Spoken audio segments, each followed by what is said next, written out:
On to our book segment this morning. Hykie Berg, a visionary author, is proud to announce the release of his highly anticipated book, Geroep vir Meer, Suksesvol, Lewe, which means called for more to live successfully. This inspiring guide offers profound insights and practical principles for those ready to break free from limitations and embrace a life of purpose, faith and triumph. With vulnerability and wisdom, Berg shares his expertise to empower readers to confront fears, step out of their comfort zones and unlock their full potential.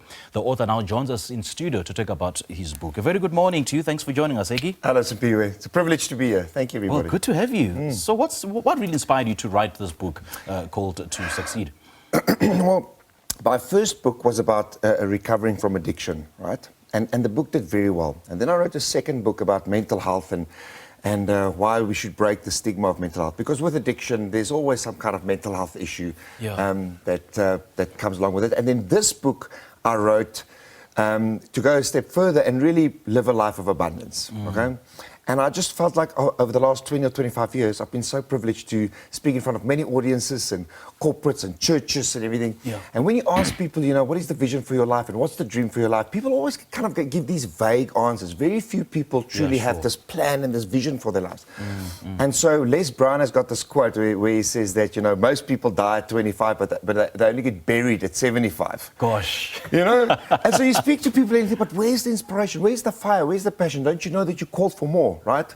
Call for more than just a 9 to 5 and retiring one day with a pension and a pen. Okay, and so I use the analogy of the Promised Land, where you know the 12 spies went in.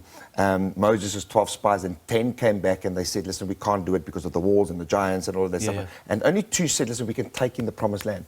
But one of the principles they say that I write about is called the grasshopper syndrome, because they said something very, very profound. They said, we felt like grasshoppers in their sight, and they thought so as well.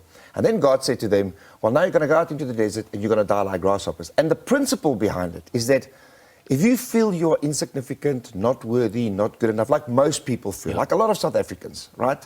Then the world is going to treat you like that as well. You're going to get what you believe. Right. And I'm actually glad you mentioned that so many South Africans feel so insignificant. And they may be asking themselves, they are called for more, but called by who? And how do they discover their sense of purpose? So South Africans, unfortunately, most of us gets born with a type of a victim mentality. We do, because there's always, and a scarcity mindset. Because there's always some form of doom and gloom kind of that we're going to, you know, it's either politics or economics or it's whatever. And so, and we often, I felt when I grew up, we often felt like a second world, like we're kind of second best to the rest of the world. We're like South Africa and then the rest of the world is kind of out there. And so it is a big question when people say like, what is my purpose and what is my calling? And I believe the will of God for your life is a posture of the heart, first and foremost. It's a posture of the heart. But your calling gets birthed in your pain, in your suffering. That's where your calling... birthed in my pain. Your calling, your deep calling comes from a place of pain. And so most people don't want to go through suffering. And nobody wants to go through suffering. But that's the area where God kind of works on you, you know. If you look at Jesus, for example, okay, he wasn't called to be a carpenter, right? Yeah. But he had to go through this carpentering, and then obviously he started his ministry, but he had to go through a tremendous suffering and stuff to achieve what he wanted to achieve. And it's... So in short, pain builds your character. It sharpens you to be the better version of yourself. Absolutely. No, absolutely. Yeah. It's through the pain and the suffering. So, but I do speak about the principles as well to get the promises that's out there for us, right? Because we've got a responsibility to play in the miracle process of life. We have responsibility. It's easy for people to say, well, it's, you know, I am where I am because of God or this or that or the government stuff. And people forget that we have got a personal responsibility. We've got a choice, you know. Yeah. And a call for more to live successfully. You know, success means so many different things to different people. Some view success as having a lot of money. Some say success is having a great career or having a great family without the money, as long as I'm living peacefully. So what is success to you? And how do you help viewers, or rather readers of this book, to define their own version of success? Well, I actually had a bit of I had words with a publisher when they put that word, because it's actually fulfillment. That's what people want. people want to go home and they want to be fulfilled, right? Sure. But one of the reasons they do not feel that they're fulfilled is because they don't know their why. They don't know the reason they're getting up in the mornings. Most people, their primary motivational factor is to get up, go to work, and pay their bills. That's it, okay? And so my definition of success, it all depends in which season of life you're in. You know, when you're young, you want to achieve and you want to do great things and you want to make money and stuff. That's fine. That's wonderful. It took me a very long time to realize that success is not about the quantity and quality of your bank balance, even though money is super important. I speak about that in it. It's important to have financial goals. It's important to strive financially. But success for me is the quantity and quality of your relationships. Because everything in life is relationships. You know, I'm an actor and I've been an actor for the last 25 years. Yeah. And it took a long time for me to realize, I've got this quote and I say, acting and politics is exactly the same thing. You've got to be wise enough to pull it off, but dumb enough to think you're changing the world. Okay? And so when I realized that I'm a small little cog, a small little gear in a big machine. Yeah.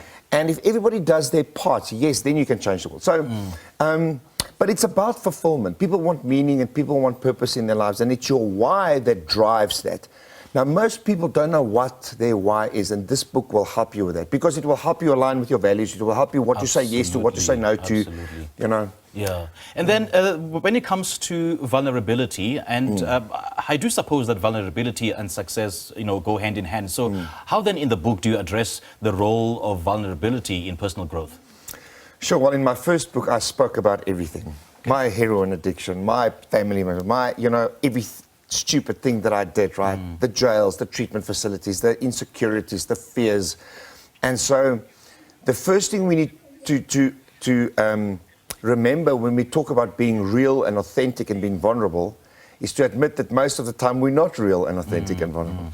And it's about being honest with yourself, right? You've got to be rigorously honest with yourself, with where you are in life and where do you want to get to.